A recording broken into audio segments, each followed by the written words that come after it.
I remember it like it was yesterday. My black leather shoes were so polished I could have nailed them to my bathroom wall and used their reflection to comb my hair. I had an ironed white shirt and black tie on, and I was feeling pretty excited. I was headed over to my very first job interview, and to be honest, I was a little nervous. Right before I entered the building, I stopped, looked at my watch, and it was showtime.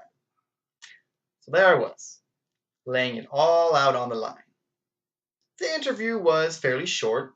A few questions threw me for a loop, but overall, I felt pretty confident about my competence for the job. And apparently, my confidence was not unfounded, because I walked out of that building with a job offer in hand. I immediately went to the store and bought some things to celebrate, because I knew exactly a week from that day I was going to be re entering that building as a bona fide afternoon shift grill master. Okay, so it was a job at Wendy's. But I'll tell you what, that job was not easy. Every evening from 4 to closing, I had to cook burgers, manage baked potatoes, pick up fry baskets that were finished, and to top it all off, help clean the entire kitchen that was completely trashed every single day. Man, I hated that job. But what did I get for it? A measly 7.50 an hour. 7.50. That means that after 60 minutes of running around like a chicken with its head cut off, I could afford exactly one Baconator meal. Pretty ridiculous, right? Most of you have probably had at least one minimum wage job at some point in your life. Don't you think that we deserved a wage that was a little bit higher? Maybe like $15 an hour? Perhaps some of you believe so. But today I want to tell you why I am not one of those people. As difficult as some minimum wage jobs can be at times, there are several reasons why I believe a drastic raise in the minimum wage would hurt everyone, including minimum wage workers. First of all, let's talk about supply and demand. This is basic economics. In this scenario, the business demands labor. You can't run a business without workers. And the worker supplies the labor. People offer their services to the business. But what happens when all of a sudden your current employees earn twice as much as you were paying them? I'm going to read directly from a book. What book? Principles of Microeconomics by Gregory McAnoo. When talking about minimum wage laws, he says, quote, for workers with low levels of skill and experience, a high minimum wage forces the wage above the level that balances supply and demand. It therefore raises the cost of labor to firms and reduces the quantity they demand. And what does this mean? Let's look at an example. Say you own a lemonade stand. You charge each customer $1 per cup of lemonade, and you hire one employee to run the stand. For the sake of simplicity, imagine that you pay your employee 50 cents per cup of lemonade sold. This gives you a 50-cent profit. Then one day, a law is passed that requires you to pay your employee double his current wage. This means that if nothing else changes, each $1 cup of lemonade sold will cost you $1 to sell, meaning you literally will make no profit. What would you do in this situation? Chances are you are not going to keep selling lemonade at this rate. I know I wouldn't. You have several choices, but the two most obvious are these. One, raise the price of your lemonade. Or two, let the employee go and run the lemonade stand yourself. Maybe even a mixture of the two, but above all, you aren't going to work for no money.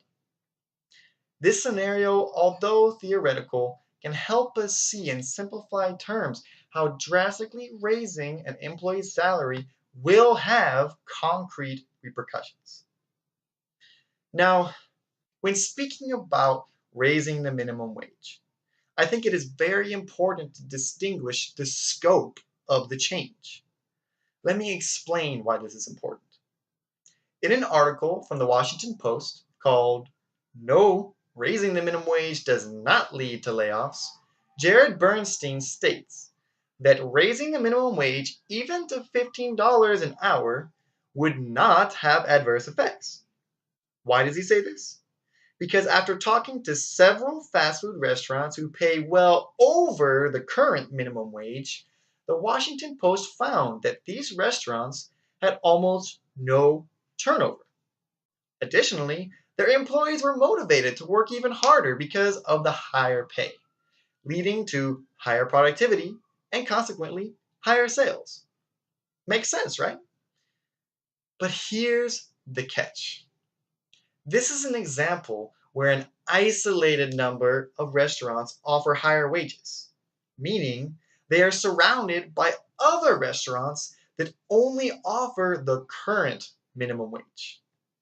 The employees of the restaurants can't go to neighboring businesses and do the same work for that same high pay. This motivates employees to work harder and stay at the higher paying job because they know they can't get those perks elsewhere. And this brings us to the next reason why I think drastically raising the minimum wage is not a good idea. And that reason is incentive. According to Merriam-Webster.com, incentive is, quote, something that incites or has a tendency to incite to determination or action. Something that incites or has a tendency to incite to determination or action. Would you go to work for free? How about $2 an hour? I know I wouldn't. And why? Because there simply isn't a strong enough reason for me to devote my time and effort to no or very little gain. Now, according to the Bureau of Labor Statistics, the median salary of an EMT in 2016 was $15.71 an hour. Additionally, the Bureau also states that, quote, paramedics must complete a post-secondary educational program. They also require a state license. In other words, becoming a paramedic or EMT costs time and money. How much does an average EMT make? What was it? $15.71 an hour? Sounds pretty close to the highly advocated new minimum wage. Since money is a primary incentive to work, working a cash register for 71 cents less an hour than an EMT sounds like a pretty good deal. If I were an EMT, I'd probably be tempted to give up my all-nighters answering the call of dying victims for a slightly less stressful job of ringing up purchases at the local grocery store. Now, all this sounds fine and dandy, doesn't it? Yeah, raising the minimum wage really throws things off, doesn't it? But what about a living wage? There's no doubt about it. Trying to raise a family on minimum wage is next to impossible these days. The cost of rent, food, medical insurance, it's all too much. But that's just it. As an article from the Department of Labor attests, originally the minimum wage was designed to pull thousands out of near slave labor by providing a wage that could actually provide the necessities of life. But times have changed. Today's quality of life is way different than back in 1938 when the first minimum wage laws were enacted. What we consider poor today would most likely have been considered well off back then. Our expectations for a living wage include things that really are above the bare necessities of life. For instance, most people would consider internet access from home an affordable feature of a living wage, or even a two-bedroom apartment. The fact is, the minimum wage was not designed to provide the level of comfort we expect today. The role of minimum wage has changed. Instead of pulling us out of mere slave labor, minimum wage offers us the opportunity for less skilled workers to gain experience in the workplace, earn a little money, and then, in time, move on to a higher skilled job that pays more money. In sum, raising the national minimum wage to $15 an hour would be a well intentioned mistake. The basic laws of supply and demand would force employers to make changes that can have bad side effects for all involved. A nationwide drastic raise would not increase productivity or decrease turnover in the long run because workers would know that they could work at any minimum wage job because they all pay the same high rate.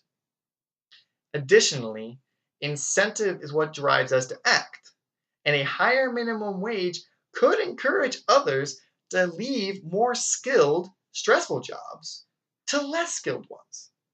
And finally, the very role of minimum wage in the 21st century is not to provide a career, but to act as a bridge to one. So, what's the solution? My opinion? Yes, raise the minimum wage, but let's do it in increments. Small amounts that will help compensate minimum wage workers just a little more fairly without disrupting the entire economy. Let's place the nation's interests first because in the end, we are the nation. Thank you very much.